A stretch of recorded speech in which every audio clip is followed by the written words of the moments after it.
여러분들에게 어떻게 인사를 드려야 할지 모르겠습니다.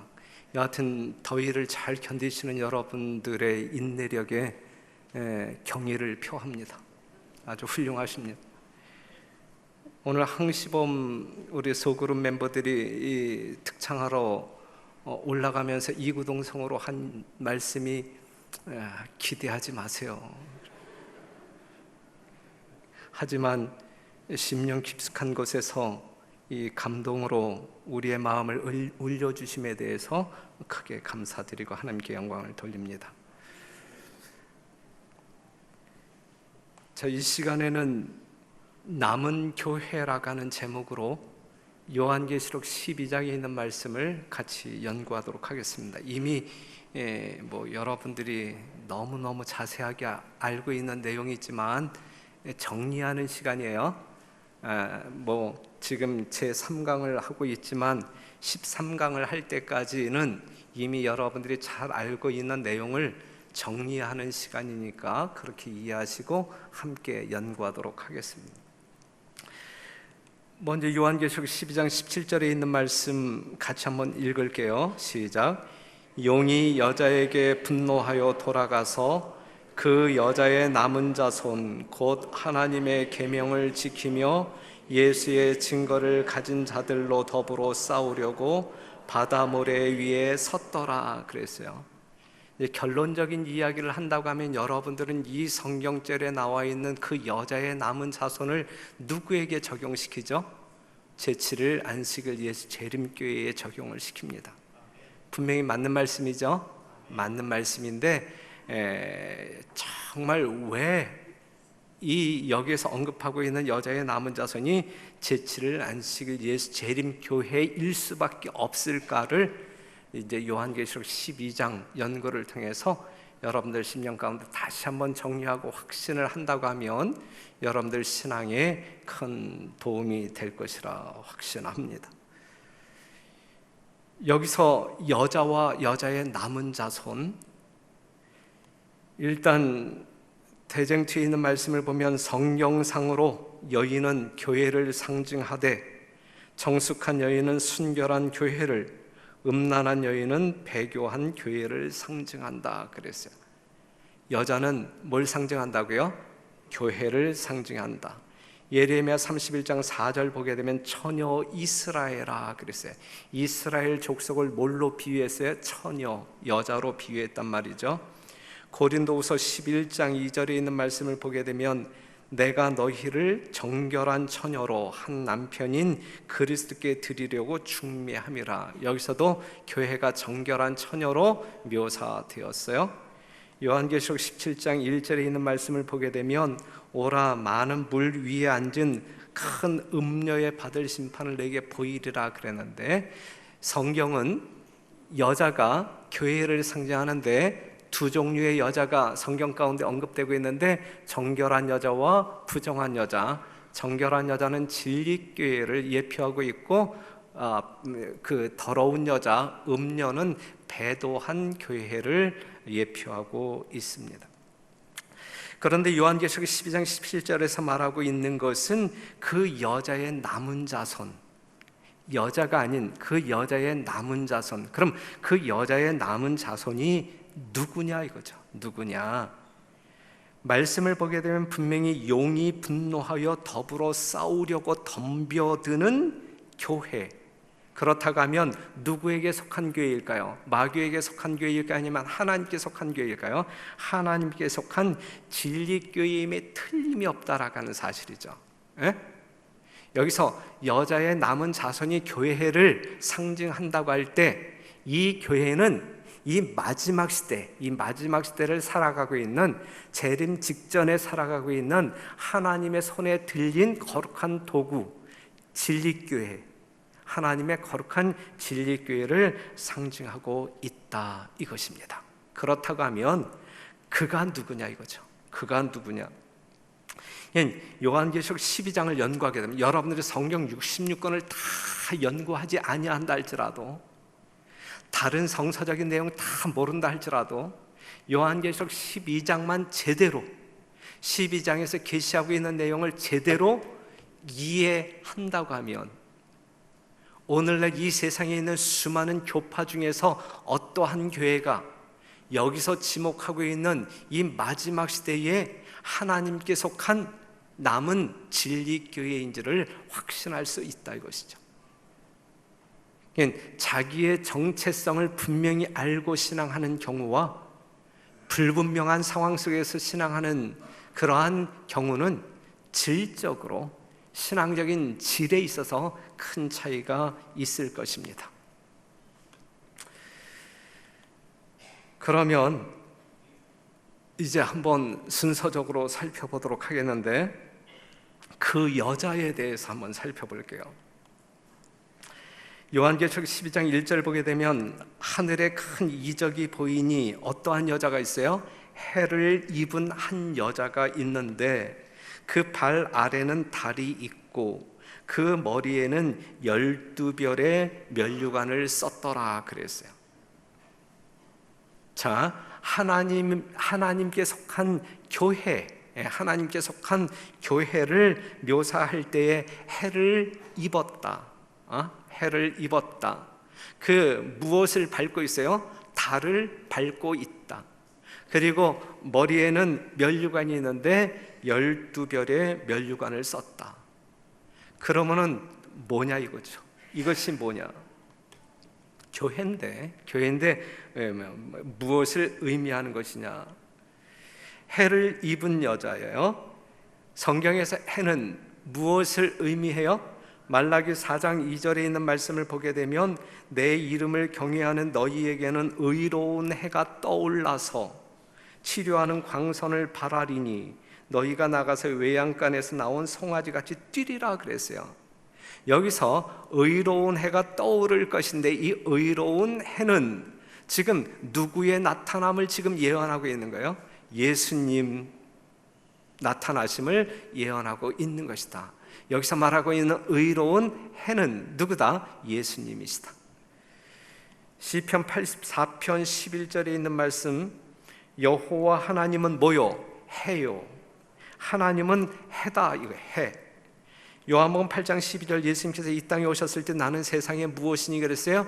빛이니. 나는 세상의 빛이니. 그러면서 로마서 13장 12절에 있는 말씀, 밤이 깊고 낮이 가까웠으니, 이제 종말이 가까웠으니, 예수님의 재림이 가까웠으니 그러므로 우리가 어두움의 일을 벗고 빛의 갑옷을 입자.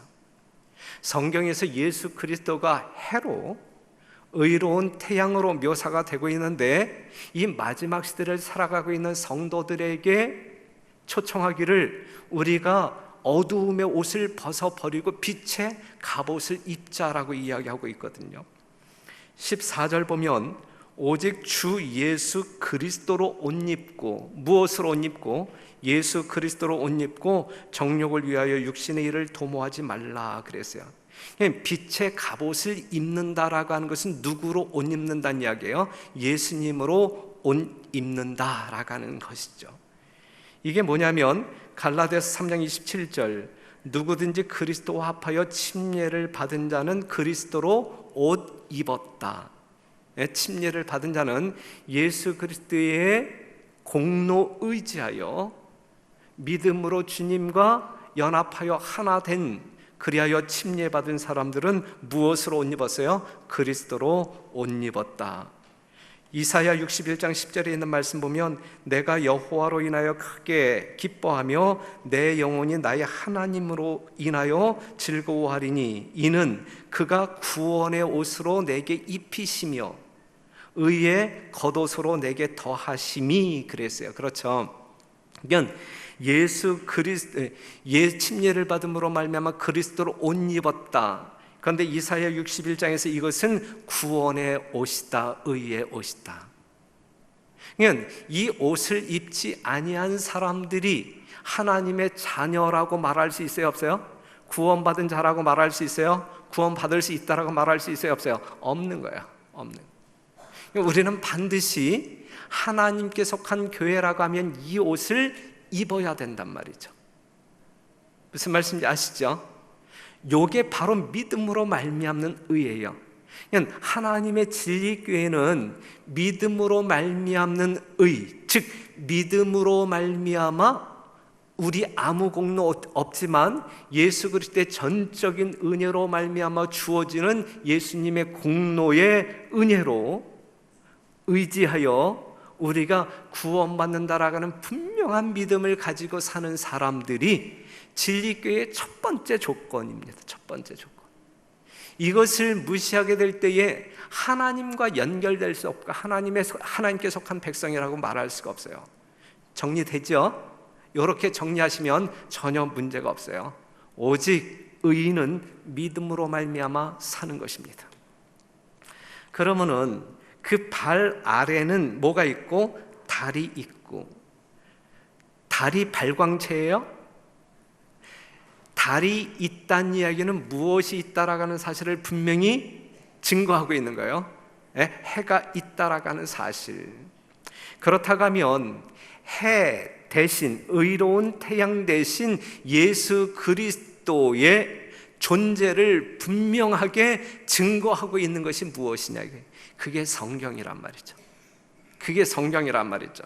그래서 요한복음 5장 39절에 있는 말씀, 너희가 성경에 대하여 영생을 얻는 줄 생각하고 성경을 상고하거니와 이 성경이 곧 누구에 대하여? 이 성경이, 여기서 말하고 있는 이 성경은 어떠한 성경? 구약 성경이겠죠. 예수님 당시에 신약 성경이 없으니까 구약 성경이겠죠. 이 구약 성경이, 이 성경이 곧 내게 대하여 증거하는 것이라 그래요. 달로 묘사되어진 구약 성경이 의의 태양 대신 예수 그리스도를 조명하고 있단 말이죠.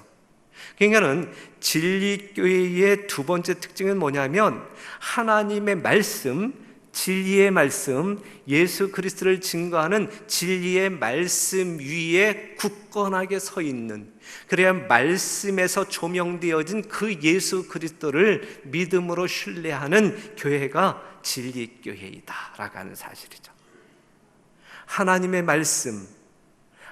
말씀을 전적으로 신뢰하지 아니할 때 우리는 하나님의 백성이라 일컬음받기 어려워요. 그래서 누가복음 24장 27절에 모세와 및 모든 선지자의 글로 시작하여 모든 성경에 쓴 바 자기에 관한 것을 자세히 설명하시니라 그랬어요. 그리고 마태복음 7장 24절 25절에 있는 말씀을 보게 되면 누구든지 나의 이 말을 듣고 행하는 자는 그 집을 반석 위에 지은 지혜로운 사람 같으니, 흔들린다는 이야기가 흔들리지 않는다는 이야기예요. 성도 여러분, 말씀에 근거한 신앙이어야 돼요. 여러분들을 인도한 누군가를 바라보면서 쫓아가는 신앙은 그 사람에게 문제가 생길 때 본인의 신앙도 문제가 생기는 거예요. 그 사람이 하늘 가지 못할 일이 발생되어지면 나도 하늘을 잃어버릴 수 있어요. 그렇기 때문에 우리들의 신앙은 말씀을 통하여, 옛날 사마리아 사람들이 이야기했던 것처럼 사마리아 여인이 동네 사람들 다 예수님께로 이끌고 오잖아요.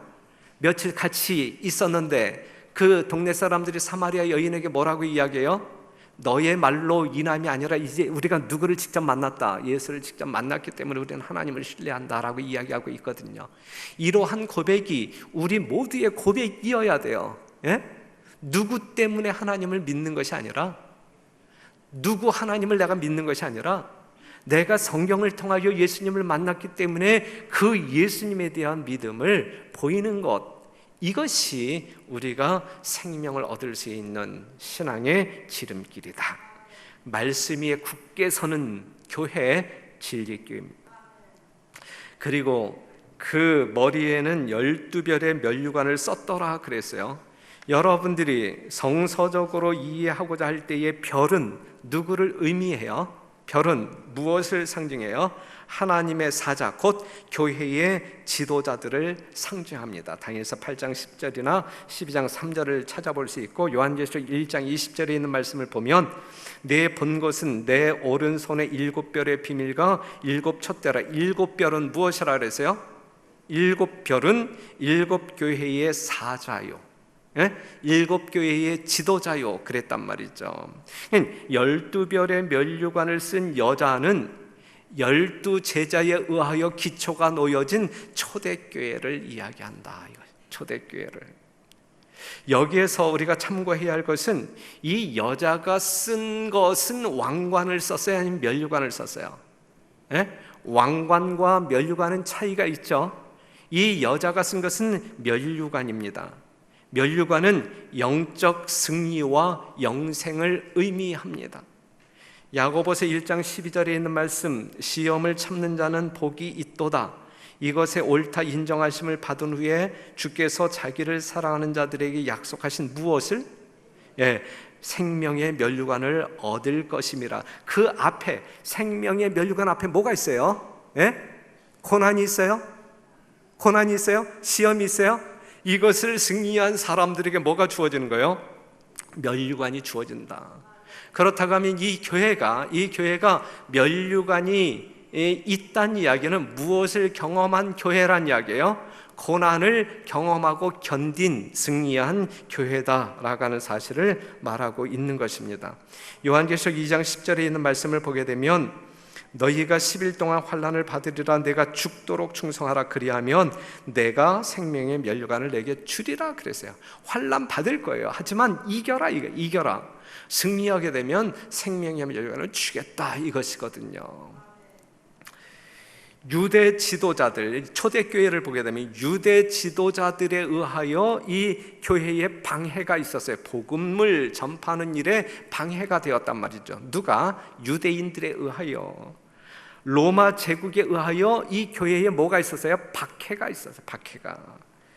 서기 100년경을 전후로 하여 사단의 충동으로 분노케 된 이 로마 제국은 약 10대에 걸친 이 황제들이 등장하면서 하나님의 교회를 뭐하죠? 핍박하기에 이르게 됩니다. 여러분들이 잘 아는 이러한 사람들을 나열할 수 있어요. 정말 10대에 걸친 이 왕들이 나타나서 하나님을 믿는 교회들을 아주 참혹하게 박해를 합니다. 그런데 이 엄청난 박해 속에서도 그리스도인들의 신앙은 뭐 하지 않았어요? 감소하지 않았다. 신앙도 감소하지 않았고 성도들의 숫자도 감소한 것이 아니라 오히려 증가했다, 이것이죠. 이건 여러분 우리가 귀담아 들어야 돼요. 극심한 박해에 대항하여 투쟁하는 과정 속에서 그 성도들의 믿음과 신앙은 더 순결해지고 목숨을 걸고 주님께 충성하는 그리스도인들의 숫자는 나날이 증가했다, 이것이죠. 사도행전 4장 18절에서 20절에 있는 말씀을 보면 박해 앞에서, 생명을 위협하는 그 위협 앞에서 20절, 우리가 보고 들은 것을 말하지 아니할 수 없다. 우리는 난 죽어도 이 말을 하고 죽는다. 이게 초대교회 성도들의 모습이었어요. 신앙이었어요. 사도행전 2장 46절에서 47절에 있는 말씀을 보게 되면 그들은 늘 성전에 있었고 집에 있었고 어디에 있든지 누구를 증거하고 예수 그리스도를 증거하고, 그리고 백성들에게 뭘 듣는 사람들? 칭송을 듣는 사람들, 칭송을 듣는. 사도행전 5장 42절 보게 되면 저희가 날마다 성전에 있든지 집에 있든지 예수는 그리스도라 가르치기와 전도하기를 쉬지 아니하니라 그랬어요. 우리는 얼마나 많이 쉬고 있어요, 그죠? 전도의 일정을 잡아 놓아도 그 전도의 기간에도 우리가 전도하지 않는 경우들이 허다하지 않습니까? 이럴 때에 이 여러 교회가 믿음이 더 굳어지고 수가 날마다 더하니라.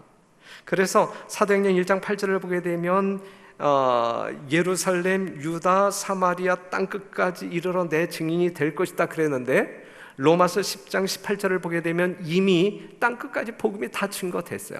로마서 10장 18절, 그러나 내가 말하노니 저희가 듣지 아니하였느뇨? 그렇지 아니하다. 그 소리가 온 땅에 퍼졌고 그 말씀이 땅끝까지 이르렀도다 하였느냐라 그랬어요. 초대교회 성도들이 이 죽음을 위협하는 그러한 고난 속에서도 뭐 하기를 쉬지 않고 증거하는 일을 쉬지 아니하고 전함으로 말미암아 이러한 역사가 일어났다, 이거죠. 이 초대교회 당시에 나 예수 믿을래요. 그것은 뭐예요? 그 이야기는 곧 죽음을 의미하는 거예요. 지금 그 이슬람 세계에서도 말이죠. 뭐 터키 같은 이슬람 세계에서도 이슬람 포기하고 난 기독교로 개종할래. 이건 뭘 내놓고 고백하는 거예요? 목숨 내놓고 신앙 고백하는 것이거든요. 그런데 그러한 시대의 그리스도인들의 가훈 내지 좌우명이 있다고 하면 그게 뭐냐면 죽도록 충성하라. 그리하면 내가 생명의 면류관을 내게 주리라. 이것이 그 시대의 성도들의 좌우명, 신앙 좌우명, 인생 좌우명이었다 이거죠. 자, 오늘 이 시대를 살아가고 있는, 이 마지막 시대를 살아가고 있는 우리 별력교 성도 여러분, 지금까지 여러분들의 좌우명이 무엇인지 잘 모르지만 지금부터라도 이것이 초대교회의 성도들이 가졌던 이 좌우명이 오늘 이 시대를 살아가고 있는 우리들의 좌우명이 되면 어쩔까, 얼마나 좋을까 생각을 하면서 여러분들에게 제안을 좀 드립니다. 예수님의 제자들은 하나님의 말씀을 따라서 부활하신 예수님을 증거하였고, 부활하신 예수님을 반대하는 사람들에 의하여 순교당했어요. 그런데 그들은 그러한 죽음을 결코 뭐하지 않았어요? 두려워하지 않았다. 결코 두려워하지 않았다. 여러분들이 아시는 바대로 이제 우리가 성지순례 같은 데 가게 되면 이제 카타콤, 이 지하 무덤, 그 묘비에 쓰여져 있는 말들이 다 이런 거예요.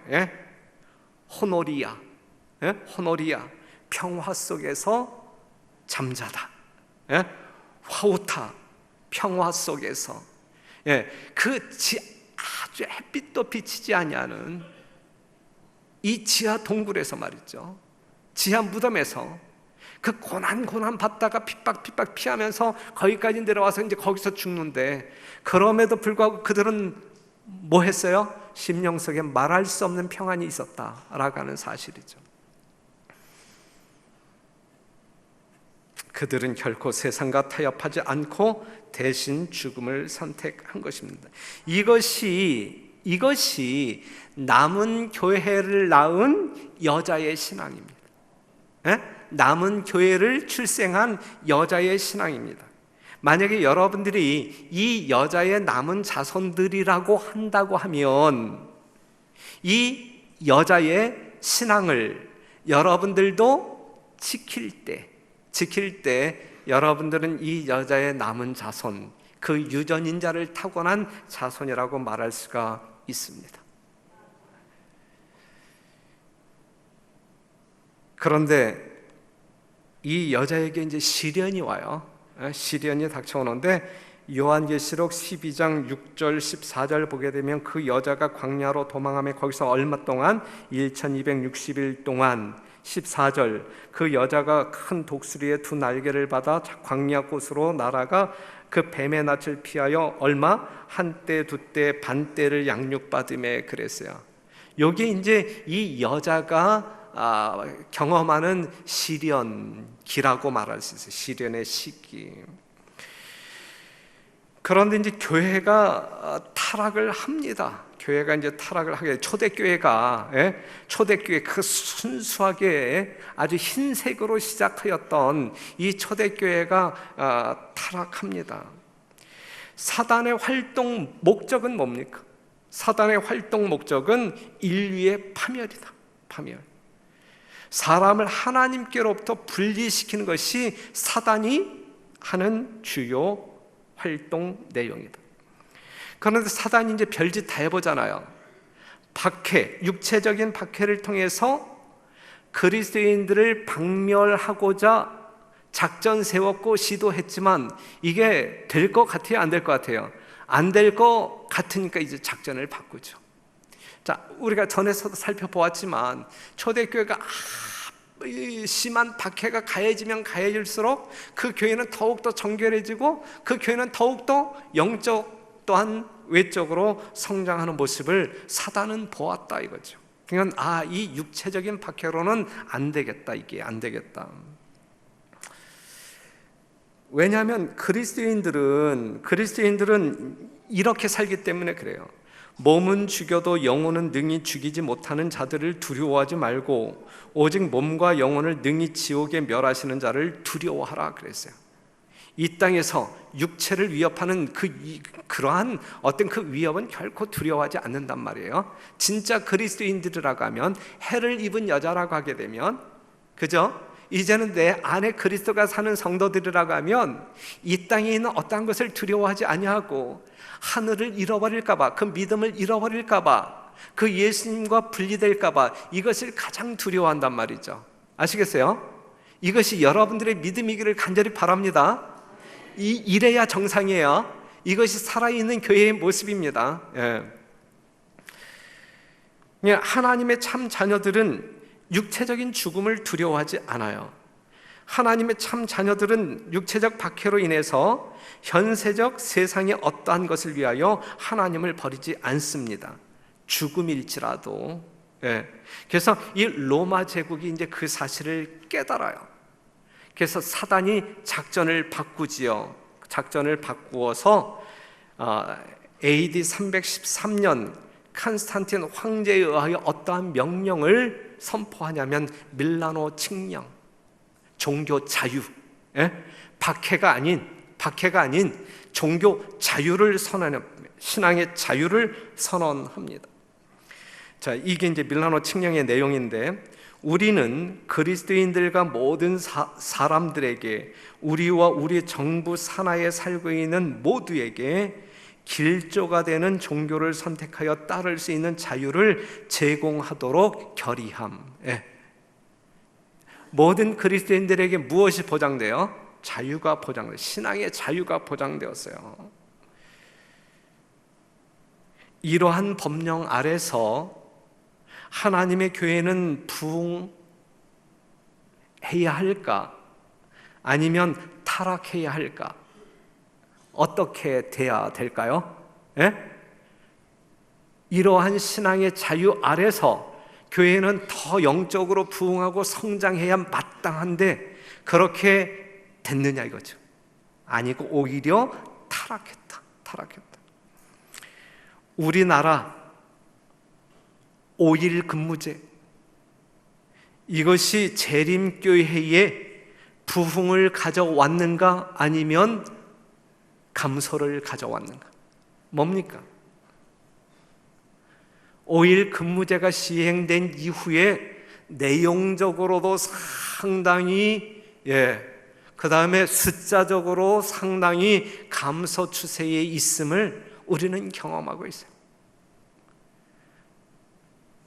요즘 우리가 뭐 해외여행을 가든지 아니면 지방여행을 가든지 뭘 끼고 가요? 안식일을 끼고 가요. 안식일 날 물론 그 지방에 있는 교회에 출석하겠죠. 그럼 나머지 시간은 뭐 하느냐고요? 심각한 거예요. 신앙의 자유가 주어진 밀라노 칙령 이후에 교회는 부흥이 아니라 타락의 길을 걷게 됩니다. 교회 안에 핍박은 사라지고 신앙의 자유가 넘치게 되었어요. 이젠 숨어서 신앙할 필요가 없어요. 드러내놓고 신앙해도 돼요. 교회의 물질적인 번영도 있었어요. 로마 황제가 성직자들에게는 더 크게 우대해줬어요. 특별한 권한도 부여했고 심지어는 성직자들의 월급도 정부에서 주고. 그러면 더 부흥해야 될 거 아니에요. 더 부흥해야 되는데 이러한 것들이 교회의 부패와 타락을 이끌었다. 세속과 타협하는 일이 매우 자연스럽게 되었고 진리를 감추고 이방 종교에 타락한 관습들이 교회 안에 들어오게 되었다. 이러한 분위기 가운데서 급기야 안식일이 변경됩니다. 안식일이 이러한 분위기에서 안식일이, 예배일이 안식일에서 일요일로 변경되어집니다. 이게 AD 321년 밀라노 칙령 이후 얼마 안 돼서 그냥 아주 급속하게 신앙의 자유가 이 교회 안에 들어오면서 급속하게 교회가 타락했고, 그 타락한 분위기 가운데에서 이제 안식일이 일요일로 둔갑하여 일요일 예배가 시작된 것입니다. 교회는 이제 교리적으로도 진리 대신 오류를 추구함으로 타락하게 되었어요. 순결했던 여자가 음녀로 전락합니다. 배도한 교회가 되죠.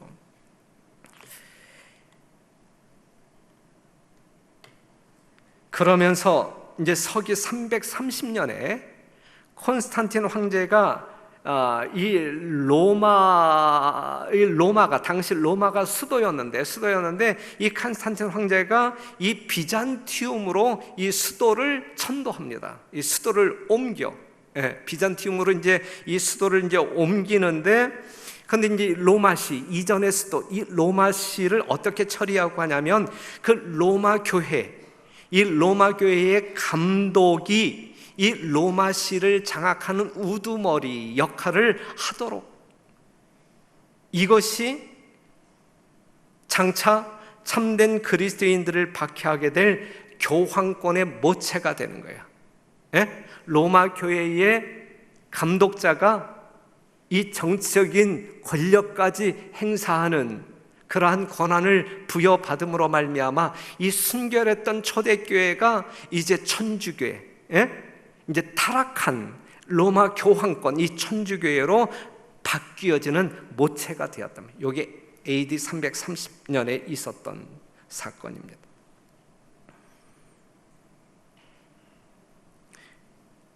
다시 한번 사단의 전략을 검토해 보면 맨 처음에 무력, 박해로 하나님의 교회를 박멸하고자 했지만 실패로 끝났어요. 그 다음 전략은 신앙의 자유를 주는 거예요. 이게 성공했어요? 성공했어요. 교회를 완전히 박살냈어요. 순결했던 교회를 완전히 타락의 길로 이끌었어요. 다니엘서 7장에서 말하는 작은 뿔의 활동 기간, 이것이 538년부터 1798년까지 538년, 이건 다 알죠. 요 때를 우리는 무슨 시대라고 불러요? 종교 암흑 시대. 상당히 길었어요. 그렇죠? 아주 이 교회가 타락한 상태로 몇 년을 지속하냐면 1260년을 지속하는데, 이게 얼마나 긴 기간이에요? 엄청 긴 기간이에요. 그때를 우리는 종교 암흑 시대라 구분한단 말이죠. 그런데 이러한 타락 속에서도 교회는 여전히 살아있었다. 하나님의 생명력 있는 교회는 여전히 살아있었다.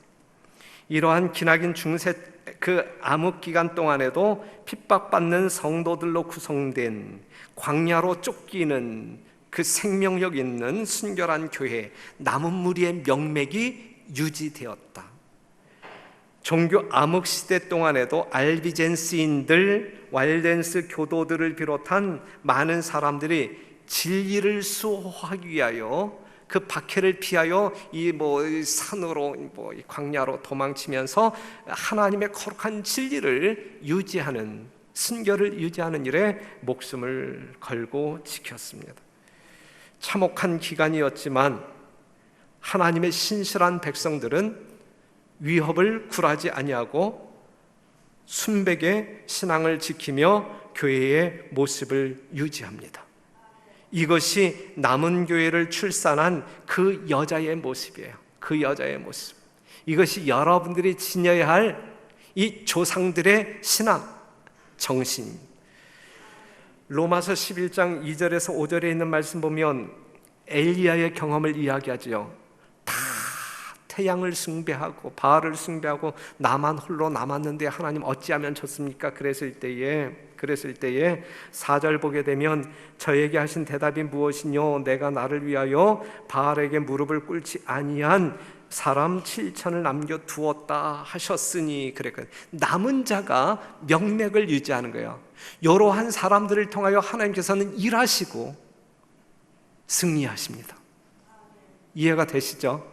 자, 그렇다고 하면 오늘날 우리 교단을 들여다볼 때에 정말 무릎 꿇지 아니한, 바알에게 무릎을 꿇지 아니한 순수한 믿음을 유지하고 진리를 정말 생명만큼 소중히 여기는 살아있는 성도들은 어디에 숨어 있는가? 이것이 어디에 숨어 있는가? 다 별내교회에 있겠죠. 그런 사람들 다 별내교회. 성도 여러분, 오늘 이 시대를 살아갈 때 우리는 결코 조금이라도 세상과 타협하지 아니하고 생명 되신 말씀과 더불어 생명을 같이 하는 여러분과 제가 되기를 간절히 바랍니다. 기나긴 중세 종교 암흑 시대에는 1517년 마르틴 루터에 의하여 시작된 종교 개혁과 함께 새로운 국면에 들어가게 됩니다. 여기저기서 성경 말씀에 기초한 개신교회들이 탄생하기 시작했어요. 이때의 종교 개혁은 오직 성경이에요. 오직 성경. 성경이라고 하는 한 가지 기준에 의해서 종교 개혁이 발생되고 진행되었어요. 그렇다고 하면 이것이 하나의 교회로 발전했어야 되는 거예요. 그렇죠? 예? 오직 성경을 기준으로 해서 종교 개혁이 일어났다고 하면 이것이 하나의 교회로 발전되어져야 됐는데 불행하게도 교황권에 의해서 무너지고 감추어진 성경의 진리들이 새롭게 하나씩 발견될 때마다 교파가 하나씩 생겨났어요. 예? 새로운 진리가 발견되어질 때마다 교파가 하나씩 생겨났어요. 그러면서 서로 간에 이질감이 형성되었고 반목하게 되어서 종교개혁 세력이 약화됩니다. 이때 이제 수많은 교파들이 이제 쫙 생겨나잖아요. 쫙 생겨.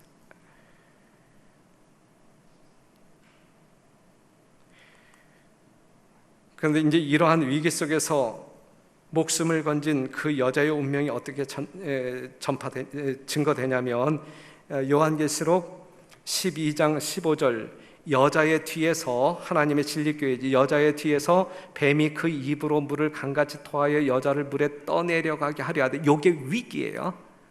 예? 전멸 위기예요. 이러한 위기에 처했단 말이죠. 그런데 바로 그 위기의 때에 땅이 여자를 도와 그 입을 벌려 용의 입에서 토한 강물을 삼켰다. 예. 이것이 이제 무슨 이야기냐 이거죠. 근데 이제 이 종교 개혁이 1517년에 이제 일어나면서 이제 또 이제 교파들이 생겨나면서 뭔가 이렇게 또 이제 막 싱싱하게 힘있게 시작하다가 또 이제 약화된단 말이죠. 그런데 1540년 로욜라라고 하는 사람에 의하여 반종교개혁 운동. 그 반종교개혁 운동을 일으킨 그 조직이 뭐냐면 예수회, 제수이트, 예수회. 철저한 교육 사업과 함께 세계적인 정치 활동을 기반으로 해서 개신교회를 아주 잔인하게 박해하기 시작합니다. 아주 완전히 박살내기 위하여 아주 말살시키려고 아주 작정을 하죠. 이때에 이제 잉글랜드, 웨일즈, 아일랜드 등지에서는 이 국교주의를 강화하면서 모든 국민들은 엘리자베스 여왕을 교회의 수장으로 인정하라는 교식 통일령을 내렸어요. 하지만 이 국교도 여전히 이 로마 가톨릭 교회의 의식이라든지 이 교리가 잔재해 있음으로 말미암아 이 청교도들이 그것을 반발합니다. 반대하니까 박해가 더 심해진 것이죠. 성경에는 이러한 상황을 여자의 뒤에서 뱀이 그 입으로 물을 강같이 토하여 여자를 떠내려가게 했다. 이제 이러한 표현으로 묘사하고 있는 것입니다. 그런데 이제 이 여자가 위기를 모면하게 되는데 누구의 힘을 얻어서 땅의 도움을 받아서 요한계시록 12장 16절에 있는 말씀 보면 땅이 여자를 도와서 위기에 처한 여자를 누가 도와요? 땅이 돕는다. 여기서 말하고 있는 땅은 이미 여러분들이 알고 있는 지식으로 이야기할 때 어떠한 나라예요? 미국이라고 하는 나라다. 미국. 요한계시록 13장 11절 보게 되면 내가 봄에 또 다른 짐승이 어디에서 올라와요? 땅에서 올라와요. 요 땅, 요 미국이 탄생한 땅, 요 땅. 그렇기 때문에 여기서 말하고 있는 땅은 미국을 이야기한다. 그럼 어떠한 상황이냐면 영국의 청교도들이 이 박해를 견디지 못하여 이제 도망을 치는데 1620년 브류스터라고 하는 지도자를 앞세워서 남자 78명, 여자 24명이 그 콜럼버스가 발견한 신대륙 이 미국으로 이제 이주를 한단 말이죠. 이주를. 그리고 그들은 왕이 없는 나라, 교황이 없는 그러한 미국을 건설하게 되는 것입니다. 미국은 종교 자유가 보장됐죠. 그리고 이제 정말 위기에 처했던 교회가 이 미국이라고 하는 나라에서 다시 생명을 얻은 이 청교도들에 의하여 전 세계로 기독교 복음이 확산되는 거예요. 그러한 덕에 우리가 지금 하나님을 믿고 사는 백성들이 되었단 말이죠. 그렇다고 하면 이제 우리가 마무리를 좀 하면서 그 여자의 남은 자손의 출생 부분을 조금 더 살펴본다고 하면 요한계시록 12장 17절, 그런데 이 요한계시록 12장 17절을 보게 되면 요한계시록 12장의 결론은 그 여자일까 아니면 그 여자의 남은 자손일까? 그 여자의 남은 자손이에요. 요한계시록 12장의 결론은 그 여자의 남은 자손, 하나님께서 마지막으로 붙들고 일하시는 진실한 하나님의 참 백성은 요한계시록 12장 17절에서 말하고 있는 그 여자의 남은 자손이란 말이죠. 그 남은 자손의 특징은 뭐냐면 하나님의 계명을 지키며 예수의 증거를 가진 자. 그런데 그 남은 교회의 출생 배경은 어떻게 되냐면 1798년 교황권이 몰락하잖아요. 그런데 성서 공회가 발족되면서 성경이 대량으로 이제 생산되면서 전 세계에 복음이 증거되어지고 많은 사람들이 성경을 자유롭게 연구하면서 이제 이 재림에 대한 관심도 있었고, 그러면서 성경을 깊이 연구했던 누가 등장하냐면 윌리엄 밀러가 등장합니다. 윌리엄 밀러가 다니엘서 8장 14절 2300주야에 관한 예언을 해석하기에 이르게 됩니다. 2300주야에 관한 예언, 다니엘서 8장 14절 다 같이 한번 읽어볼게요. 시작. 그가 내게 이르되 2300주야까지니 그때의 성소가 정결하게 함을 입으리라 그랬어요. 이거 잘 아시는 내용이잖아요. 요 예언 해석을 보게 되면 1844년 10월 20일 날 누가 뭐 한다는 이야기예요? 예수님이 재림한다는 이야기예요.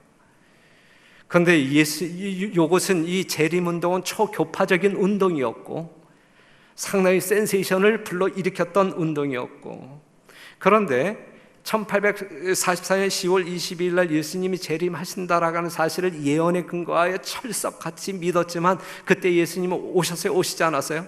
오시지 않았다.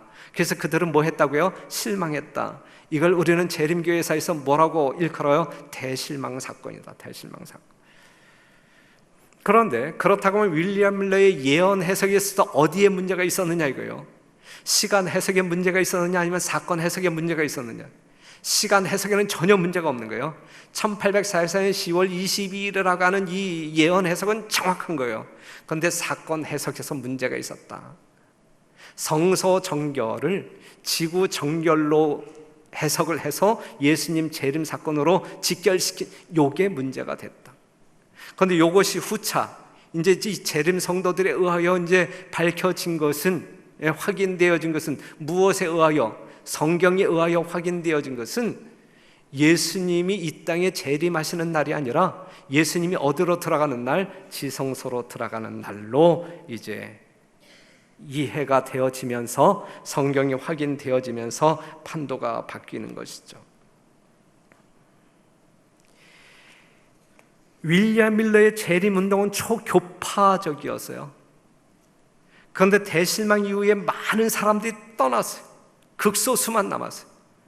극소수의 사람들일지라도 초교파적인 이교파에서 나오고 저교파에 나옵니다. 이러한 사람들이 성서적인 진리를 다 이제 한두 개씩 가지고 나왔는데, 그것이 성서적으로 성경을 통하여 재확인되어짐과 동시에 집대성되어진 것이 오늘날 여러분들이 가지고 있는 기본교리란 말이죠.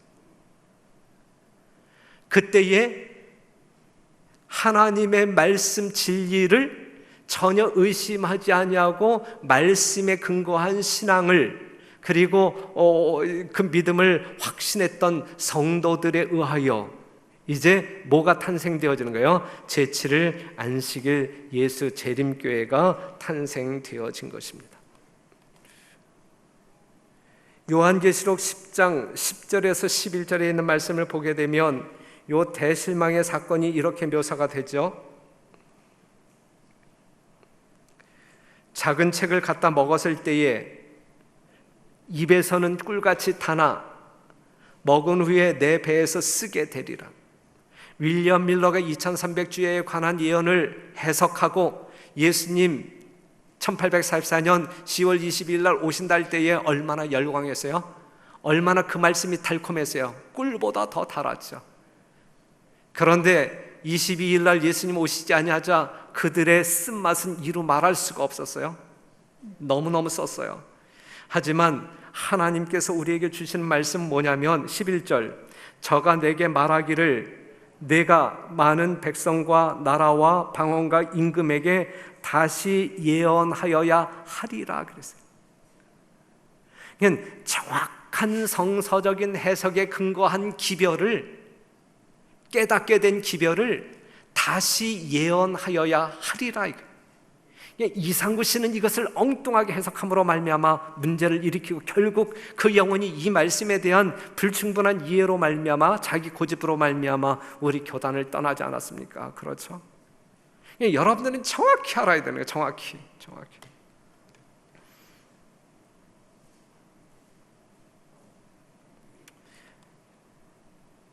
그래서 요한계시록 12장 17절에 나와 있는 그 여자의 남은 자손, 그 여자의 남은 자손이 누구이냐?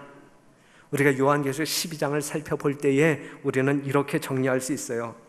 하나님의 말씀, 오직 하나님의 말씀, 성경에서 증거하는 예수 그리스도를 믿음으로 그의 의로 옷 입고 승리한 자, 이러한 사람이 남은 자손. 1260년의 교황권의 박해 속에서도 진리의 말씀을 굳게 지킨 그 선조들의 정신을 계승한 자. 그러므로 1260년 박해가 끝나는 1798년 이후에 등장하는 교회, 전멸 위기의 때에 여자를 도운 땅 미국에서 출생하는 교회, 그러면서 하나님의 계명을 지키며 예수의 증거를 가진 교회가 요한계시록 12장 17절에서 말하고 있는 그 여자의 남은 자손, 예수님 재림 직전 이 마지막 때에 하나님께서 끝까지 붙들고 이 교회를 통하여 복음을 땅 끝까지 증거할 예수님의 사명, 이 지상사업을 마칠 거룩한 도구로 택함을 받은 조직이다 라고 하는 사실이죠. 그것이 바로 이 자리에 앉아 계신 여러분과 우리의 신분이다라고 하는, 우리의 정체성이다라고 하는 사실을 여러분들이 추호도 믿어 의심치 말게 되기를 바라고, 이 조직을 떠나서 다른 진리를 찾고자 하는 어리석은 행보하지 말게 되시기를 바라고, 또한 이 조직 안에 있기 때문에 나는 자동적으로 구원받을 수 있을 거야, 이러한 착각적인 믿음도 갖지 말게 되기를 바라고, 이 조직이 남은 교회이면 틀림이 없지만 이 남은 교회 안에 있다고 해서, 이 울타리 안에 있다고 해서 다 구원받은 성도들이 아니란 말이죠. 여러분들이 예수 그리스도와 개인적인 관계를 통하여 하나님의 정통적인 진리, 믿음으로 말미암는 예수 그리스도의 공로를 전적으로 신뢰하는 믿음으로 말미암아 구원의 확신을 가지고 늘 생명력 있는 감사의 마음으로 복음을 증거하는 주의 종들이 되기를 간절히 바랍니다. 시간이 지났죠. 이렇게 막 서들고 내려가게 되면 어떤 집사님들은 고생 많았어요, 아주 치근한 눈빛으로 인사하는 분들이 있는데, 자, 조금만 더 인내해 주시길 바라요. 이 남은 교회가 존재하는 이유, 하나님께서 이 마지막 시대에 여러분들을 택하신 이유, 교회는 사람을 구원하기 위하여 세우신 하나님의 대리기관이다. 교회는 봉사를 위하여 조직되었으며 그 사명은 세상에 복음을 전하는 것이다. 하나님께서는 처음부터 교회를 통해서 당신의 풍성하심과 풍족하심을 세상에 나타내도록 계획하셨다. 교인들은 하나님의 영광을 나타내어야 한다. 이것이 여러분들의 존재 목적이에요. 여러분들에게 오늘이라고 하는 시간을 살도록 생명을 연장시켜주는 분명한 섭리는 이거 말고 다른 거 없어요. 그러니까 우리가 무엇을 하든지 하나님의 거룩한 복음을 증거하기 위하여 우리는 존재하는 것이다. 그렇기 때문에 사랑하는 성도 여러분, 여기 있는 말씀을 보게 되면 하나님의 영광을 나타내어야 한다 그랬어요. 예수 그리스도를 세상 가운데 나타내어야 된다 그랬어요. 그런데 우리가 자주 실수하는 것이 무엇이냐면, 예수 그리스도를 증거해야 할 사명을 가지고 있는 우리들이 하나님을 증거하는 대신 누구를 자꾸 증거하려고 하니까 문제가 생겨요. 자기 자신을 증거하려고 하니까. 요거 정리해야 돼요. 우리는 어떠한 환경에서 어떠한 순간일지라도 우리 자신을 드러내야 할 사람들이 결코 아닌, 오직 내 안에 살아계신 예수님이 어떠한 존재인지 드러내는 그 사명에 입각하여 충성을 다하시는 여러분들이 되시길 간절히 바랍니다. 이것이 여러분들이 존재하는 유일한 목적이에요. 존재 이유입니다. 제7일 안식일 예수 재림교라는 이름은 우리 신앙의 진수를 전면에 내세우는 것이며, 이 문제의 의문을 가진 자들에게 확실한 깨달음을 주는 이름이다.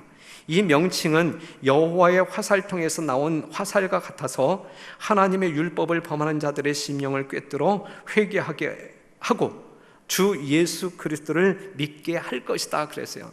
여러분들이 가지고 있는 이 이름 부끄럽게 생각하지 마세요. 어느 교회 나가 그러면 그냥 저기 있는 교회요, 뭐 투썸 옆에 있는 그 교회 하나 있잖아요, 뭐 그 교회 나가요, 이렇게 얼버무리지 말고 플레임 다 이야기해요. 플레임. 제7일 안식일 예수 재림교 나갑니다. 우리는 이 이름을 고귀하게 여길, 아주 자랑스럽게 여길 가치가 있어요. 그리고 이 말씀 하나 더 볼게요. 현 시대의 공격에 맞서서 울타리의 역할을 하며 무너진 옛 장소를 수축하고 있는 교회는 세상에서 몇 개밖에 없다. 하나밖에 없다. 그러므로 누구든지 이 교회를 바벨론이라고 주장함으로써 세상과 다른 교회들의 주목을 이 교회에 집중시키는 자는 형제들을 참소하는 자와 일치되게 일하고 있는, 마귀의 일을 하고 있는 것이지 하나님의 일을 하고 있는 것이 아니다 이거야. 아니다. 그냥 우리가 요한계시록 12장을 살펴보았지만 요한계시록 12장을 우리가 살펴볼 때에 이게 제7일 안식일 예수 재림교회 출생에 대한 예언이고 우리 교회의 정체성을, 여러분들의 정체성을 분명하게 보여주고 있는 말씀이거든요. 그렇죠? 이 마지막 시대에 하나님이 붙들고 있는 교회는 수많은 교파들 중에서 오직 한 교회, 제7일 안식일 예수 재림교회밖에 없다. 이 교회가 더 이상 바벨론이 될 수 없단 말이에요. 바벨론 같은 짓을 할 수 있겠죠. 그러한 어떤 그 문제들을 우리는 가지고 있을 수 있겠죠. 그건 개혁되어져야 돼요. 우리는 개혁되어져, 교회 안에서 개혁은 상당히 시급한 거예요. 반드시 이루어져야 되는 거예요. 하지만 아무런 문제 없는 완전한 교회의 모습을 갖는 것은 불가능해요. 문제 투성이로 갈 수 있어요. 하지만 그 문제 때문에 이 교회는 별별 없는 교회다, 끝났다, 다른 교회 찾자, 이것은 아니란 말이죠. 무슨 말씀인지 이해가 되시죠? 그렇기 때문에 여러분들의 삶에 있어서 이제 여러분들의 신앙적인 태도를 정리할 필요가 있어요. 제7일 안식일 재림교회는 이 마지막 시대에 예언된 대로 이 땅에 출현한 교회임에 틀림이 없고, 지금 이 순간에도 우리가 문제를 가지고 있다 할지라도 우리 하나님이 가장 귀하게 보고 있는 교회는 이 교회밖에 없고, 하나님께서 이 마지막 역사를 이 교회를 통해서만 마치신다라고 하는 사실, 그렇기 때문에 이 교회 안에서 분명한 이 진리의 광맥을 개인적인 노력을 통하여 찾게 되기를 바라고, 살아계신 예수님 만나는 경험 속에 여러분들의 신실한 믿음이 열매 맺는 믿음으로 승화되기를 간절히 바랍니다. 모쪼록 하나님의 거룩한 백성으로서 충성을 다하시는 여러분과 제가 되기를 간절히 바라면서 말씀을 마치겠습니다. 기도하고 마치겠습니다.